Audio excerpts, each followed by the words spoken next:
I'm embarrassed at how easy it was to increase my wife's sex drive. And that has nothing to do with manipulation. I wasn't tricking her into sleeping with me more. I'm simply saying I'm embarrassed to admit all the things that I didn't know I was unintentionally doing that were directly suppressing the safety, trust, connection that she needed to feel excited about the bedroom again. And once I stopped doing those things and started doing new things, her drive magically increased. So let's talk about how to maintain a healthy sex life together, because there can be so many factors that influence that, right? Stress, hormones, parenting, conflict, shame. At least one of those is going to affect your intimacy together at some point in your relationship. So we need to have a plan for how to handle them together before they cause any damage. Now, our biggest problem was that we couldn't have those necessary conversations. We couldn't have those talks without getting triggered or without it turning into another conflict.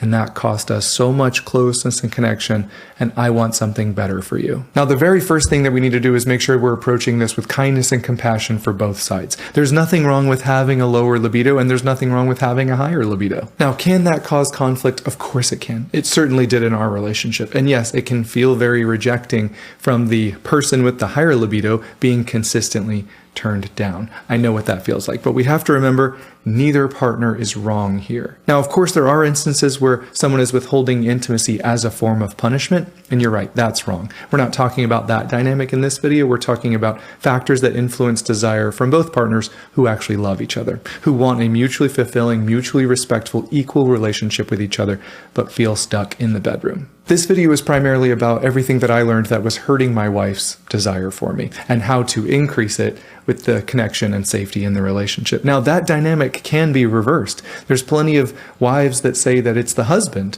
that just doesn't have a desire for sexual intimacy. Regardless of where you fall on the spectrum, this video is going to help both sides. And a really important point that we need to make right off the bat is I hear women say, listen, my husband paints me as this low libido person, right? He says I'm not spontaneous, I'm not as passionate as I was when we were dating, but at the same time, he's not that person either. He doesn't take me out. He doesn't enjoy talking to me like he used to. He's gotten complacent, but he expects that to not affect my desire for him. I'm still actually a sexual person. I just don't feel connected enough to express it. Now, gentlemen, I certainly don't mean to make you out to be the bad guy here. Remember, there's no benefit in playing find the bad guy. That just keeps us both stuck. What we both need to do is get curious. We both need to try to understand. We both need to validate experiences and feelings. We need to connect the dots as to what might be contributing to a drop in passion or desire or sexual intimacy without any judgment, right? On both sides. I say that because it's both of our jobs to look at this situation with love and kindness. If she's saying, hey, I want to be more sexually playful, I want to be more sexually active and intimate with you, but I don't feel connected to you, it's our job not to get defensive and actually listen. She's telling us she has the same goal as we do, so don't mess that up. When someone says, I want the same thing as you, it's in our best interest to actually listen and see what barriers are getting in the way of us achieving that together. Now, it's also true that sometimes her sex drive has nothing to do with you. You're doing all the steps. You're a safe, considerate partner. You would do anything for her. And she still doesn't have much of an interest in sexual intimacy. The goal is still to understand each other, right? To validate each other and remove any and all shame around sex from either side. The goal is to empathize and respect both of your drives. I didn't need to suppress my desire that I wanted to have sex with my wife. There was nothing wrong with me, right? But I did need to adjust my expectations of what was possible for Emily. Remember, great relationships are all about mutual sacrifice, mutual respect, mutual service towards the health and strength of the relationship, not simply our individual needs, right? If you get stuck, just remember, I want you to tell your partner, I want you to feel good in this relationship, right? I want you to feel connected and desired and loved and prioritized. Isn't that what we all want for each other? Because if that's not true, then more sex is not going to solve the problem. The problem isn't your sex life, right? The problem is that there's a broken value system somewhere. That's why it's so important that we have a foundation. If you aren't two people who consider each other equals, who are mutually respectful, who truly want the best for your partner and your relationship, that doesn't mean you always see eye to eye, but it does mean you want them to feel good in this relationship, then that's the first thing we need to work on, not your sex life. Sex is a byproduct of the intimacy that should already be established in the relationship. Sex is just one aspect of what should be a rich, intimate environment together. Sex isn't the solution. Connection and safety and trust are the solutions. Sex is an overflow of those. So I'll go ahead and answer the most common question up front. How much sex should we be having then? And the answer is simple. as much as is possible without one person feeling pressured or uncomfortable. That's the answer. Now, if you want to learn how to decrease feelings of pressure and discomfort for your partner and increase feelings of connection and closeness, that's exactly what this video is about. So let's talk about what blocks sexual desire over time, especially in women, and what we can do instead. The first thing on the list has to be emotional disconnection. Feeling emotionally unsafe or disconnected in a relationship absolutely kills desire and sexual attraction over time. Rarely do people want to be sexually playful with someone they don't believe cares about their inner world.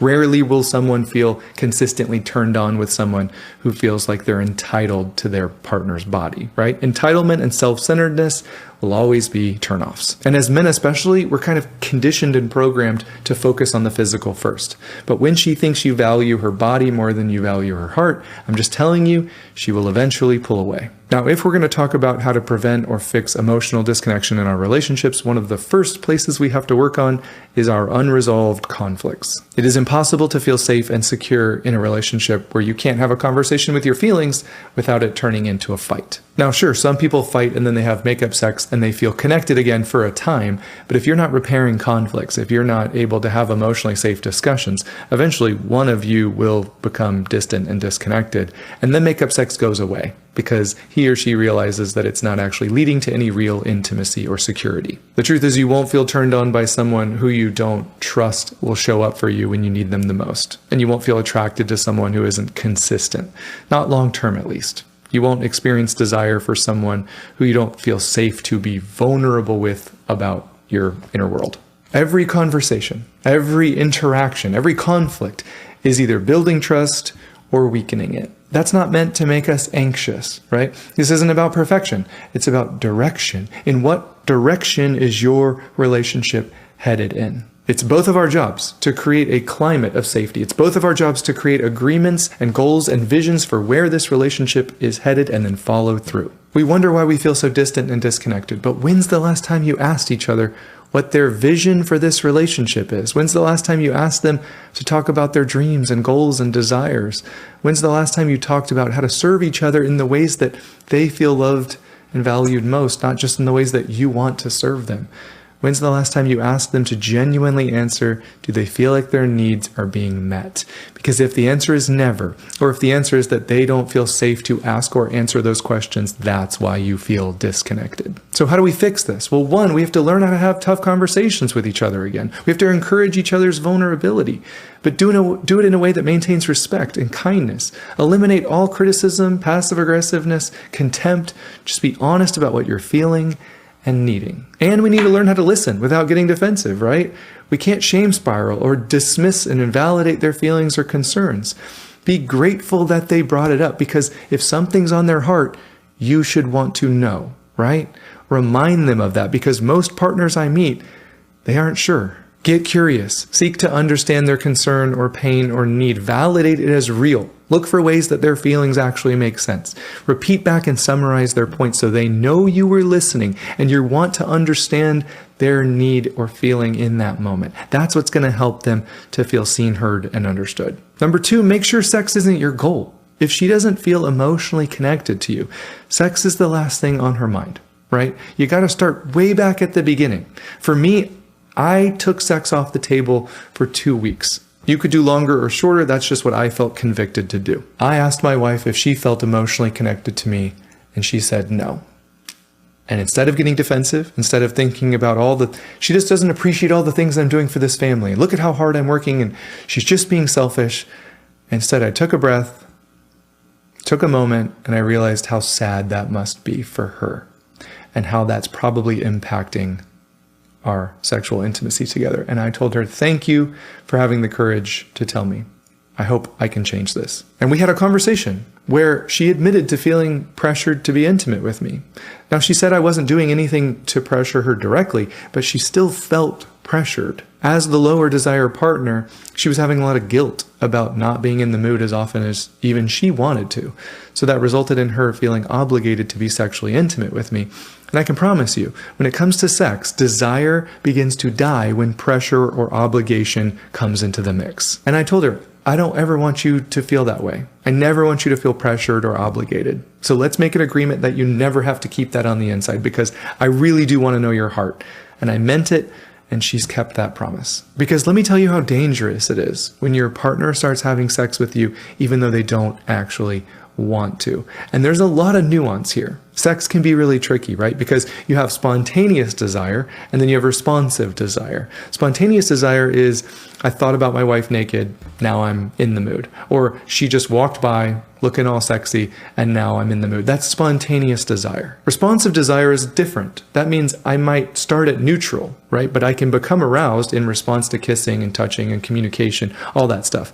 And that can happen before I even have a desire for sex. Now, really important detail, especially for women. She's not going to be responsive to your smooth talking, amazing kissing or touching if you've been neglecting her emotional love bank this whole week, right? And then expecting to get some. Responsive desire isn't about how good your moves are in the bedroom.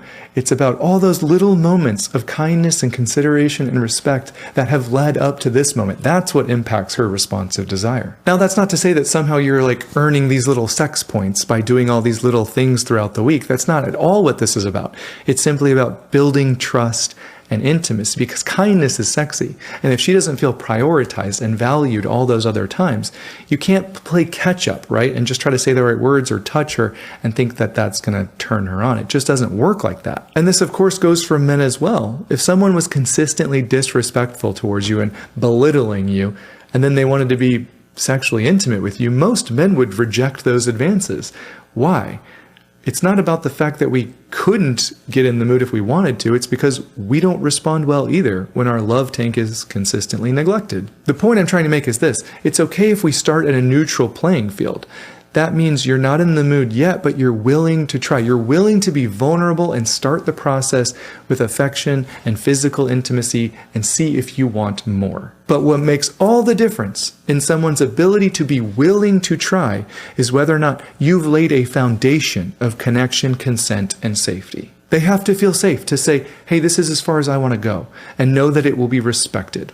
That's not being rude, that's not being inconsiderate, that's expressing their boundaries. They're telling you what they're comfortable with in this moment. Now, for a guy, I can understand that might be frustrating in the moment because we wanted more.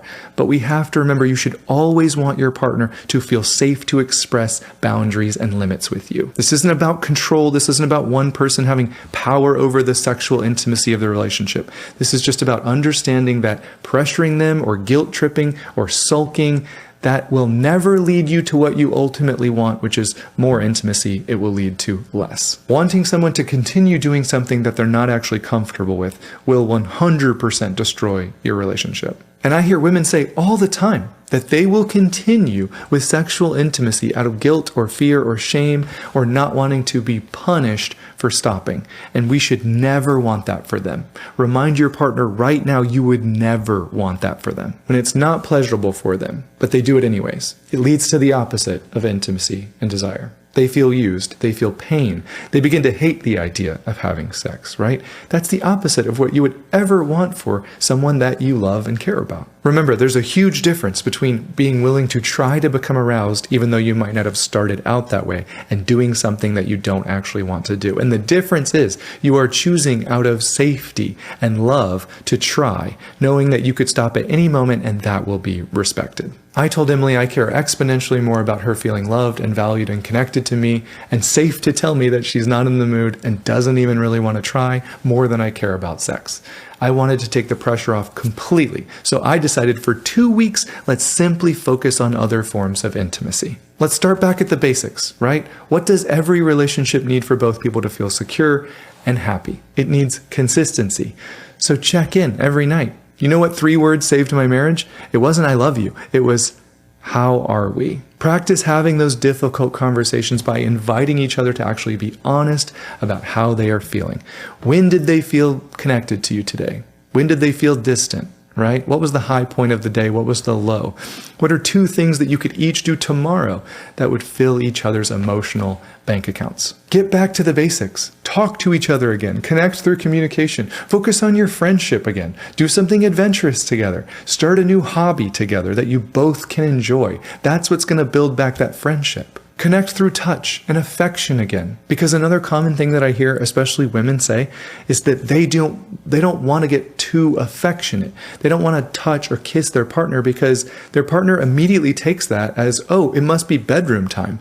And so since they don't want that extra pressure or guilt, they sort of have conditioned to not be affectionate in this relationship, which is the opposite of what everyone wants. So for me, I took it off the table because sex isn't the goal. Intimacy is the goal, right? And sex is just one form of intimacy. There's intellectual intimacy, physical intimacy, emotional intimacy. There's a bunch of different ways that we can feel close and connected to each other.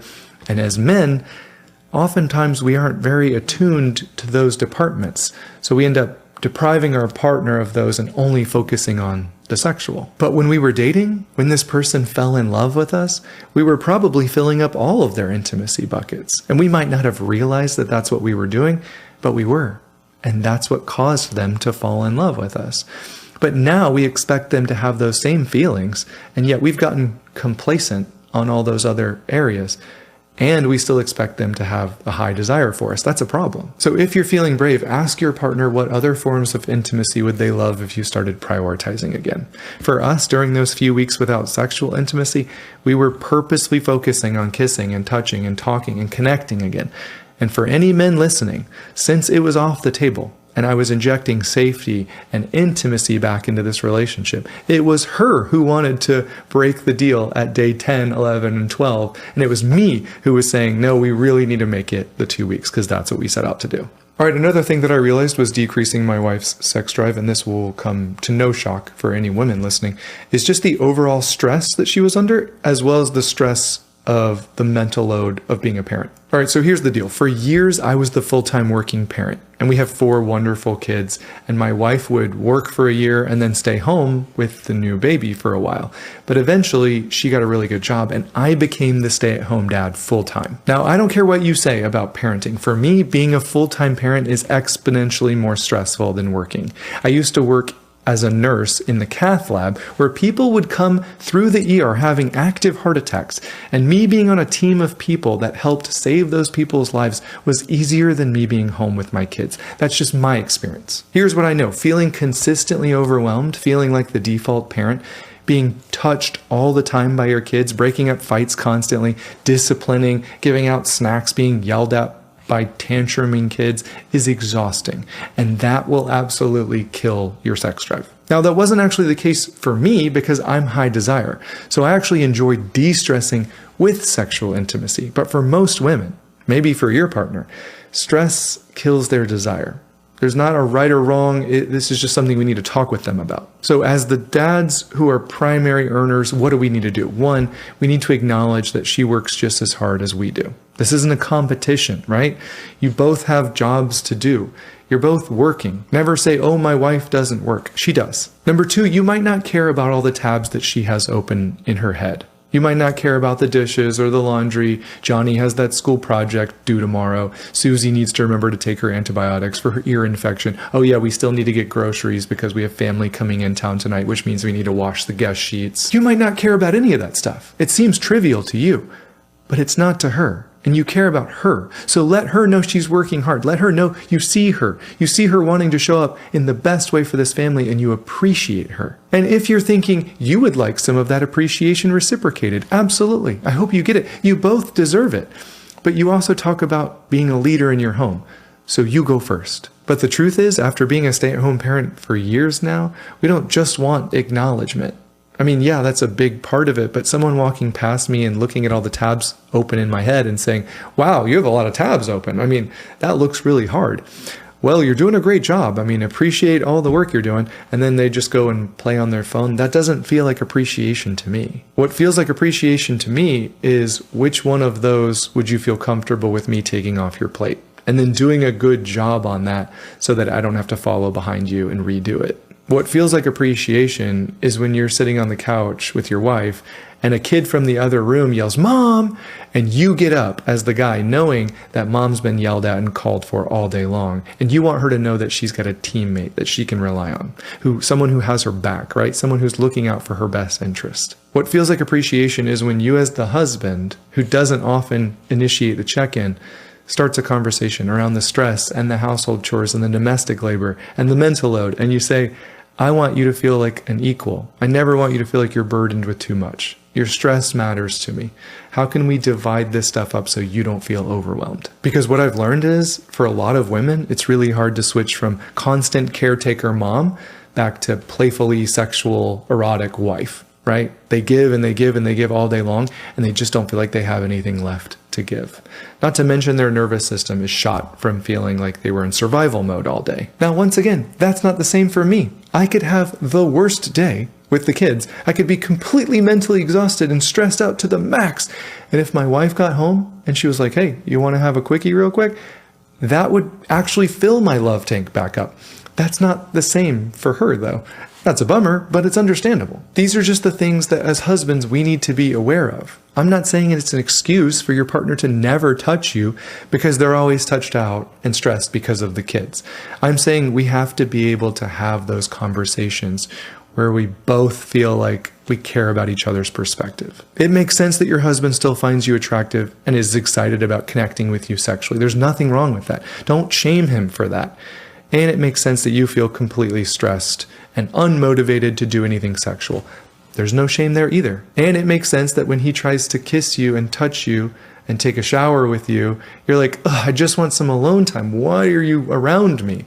It makes sense that he interprets that as rejection and shuts down and feels upset. Both are true and valid. But for me, I had to realize that guilt tripping her that it had been a while, right? Me inviting myself into her personal space without asking after she had a stressful day and she wants some alone time, me shutting down or getting upset was actually killing her desire even more. Or it was leading to her feeling guilty enough to just do something even though she didn't really want to. And I don't want either of those. So what needs to happen? We need to initiate a conversation about it. Let's ask her how stress impacts her desire. My guess is it's really hard for her to get in the mood when she can't relax. My guess is it's really hard for her to turn her brain off even when she's willing to be sexual. When she's stressed, I'm sure that impacts how she experiences pleasure. So tell her it makes sense that you need some alone time to decompress. It makes sense that you're all touched out. It makes sense that your nervous system is fried, right? It makes sense that you're scared that I'm going to push for more in those moments. I don't want to add to your stress and overwhelm. I want to be someone who relieves it. So let's find a way that we can do that together that makes sense. For me, if my wife has been home with the kids all day, I wouldn't come home from work and immediately want to take 20 more minutes to decompress, right? I would recognize that she needs a break from being on all day. I would tell her to go take a bath. I'd pour her a glass of wine and I'd get one of those little Dove chocolates that I keep in my closet for just such occasion. Now, I'm not doing all that in the hopes that I get some later. I mean, I'm not going to turn it down, that's for sure, but I'm doing it because I love her and I recognize that she's stressed and deserves a break. And you might say, I deserve a break too. I just worked 12 hours. Of course you do. I'm sure that as two mature adults, you can figure out who goes first, sometimes she's had a more stressful day than you, sometimes you've had a more stressful day. Totally understandable. We can get through this together as adults. So, ladies, I'm telling him that he needs to learn how to hold space for you. I'm telling him to listen and validate without taking everything as an attack. I'm telling him to be curious about what fills your love tank specifically.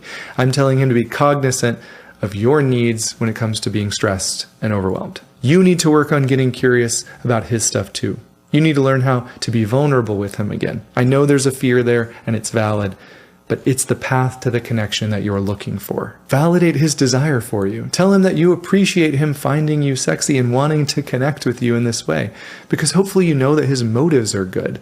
So often men really do want to connect through sex, even though women might need to feel connected before they want sex. It's okay that we're not the same.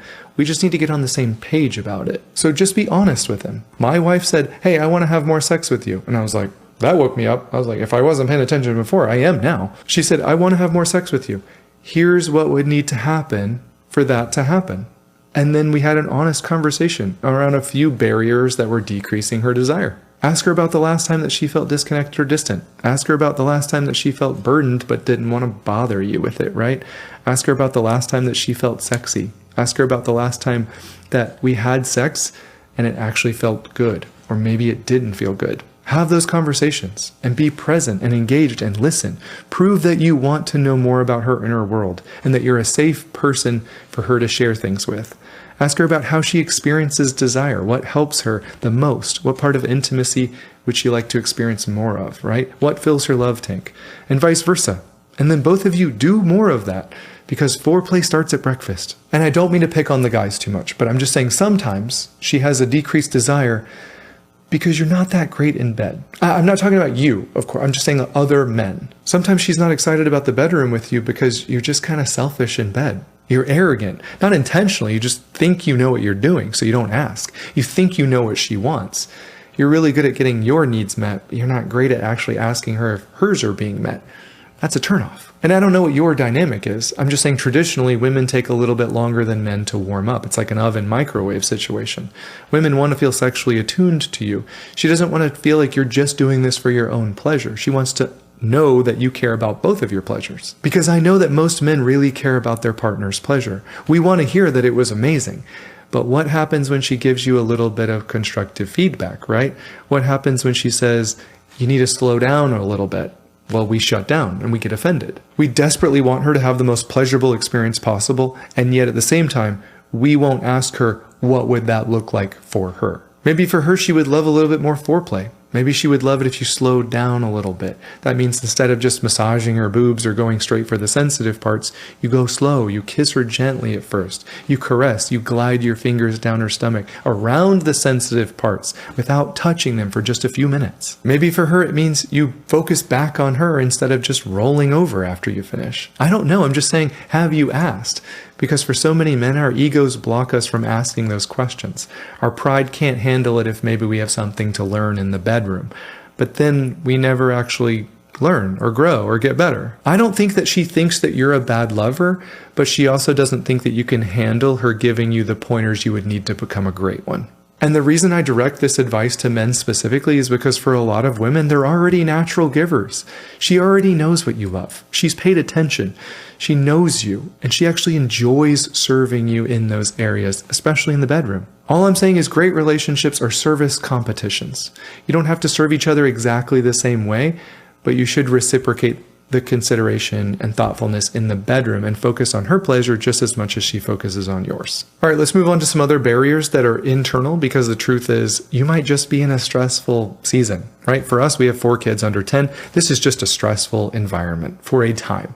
We're going to be a little stressed, but that doesn't mean that that stress has to lead to disconnection. We can still build trust and intimacy and safety with each other. We can still appreciate each other and work towards filling each other's love tanks, right? Now, will that lead to more sex?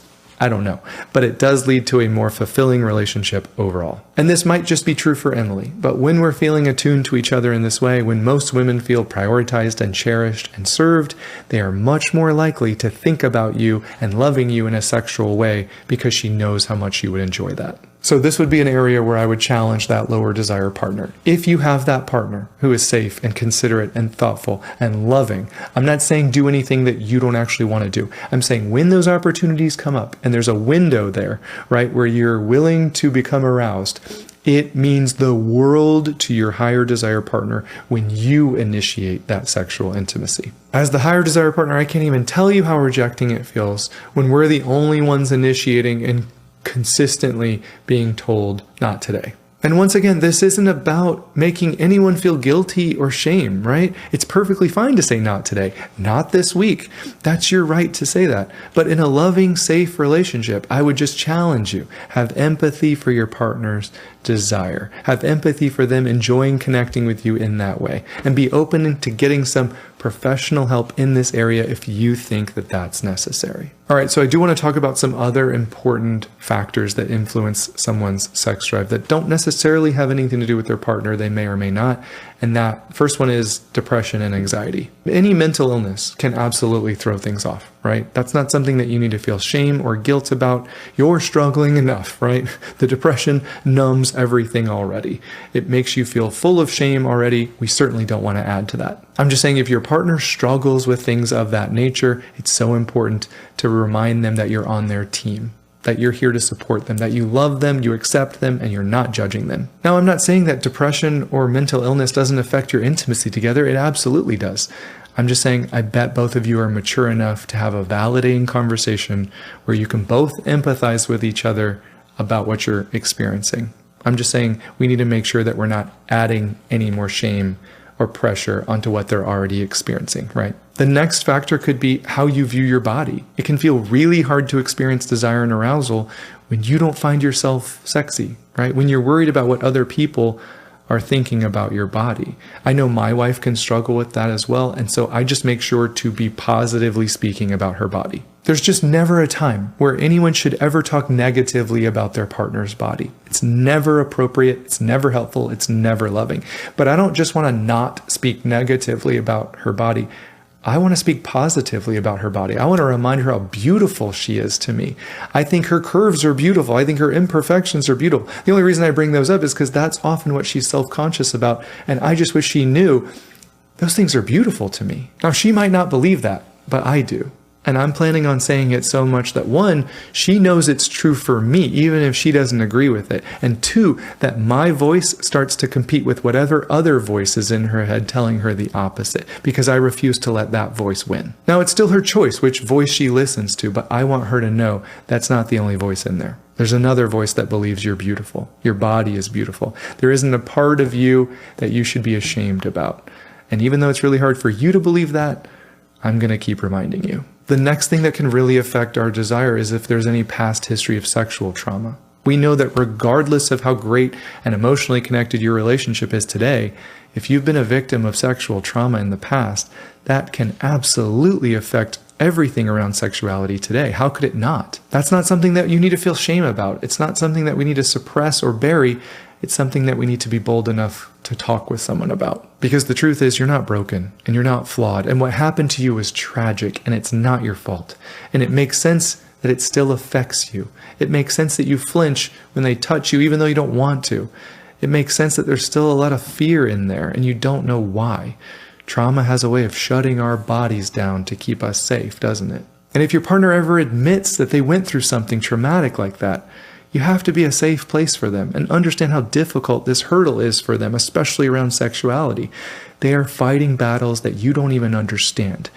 And it's your job to be supportive and understanding. That doesn't mean that we just be complacent and suppress how this might be affecting our relationship. It's just another opportunity for us to learn how to have those difficult conversations with love and grace and consideration for each other.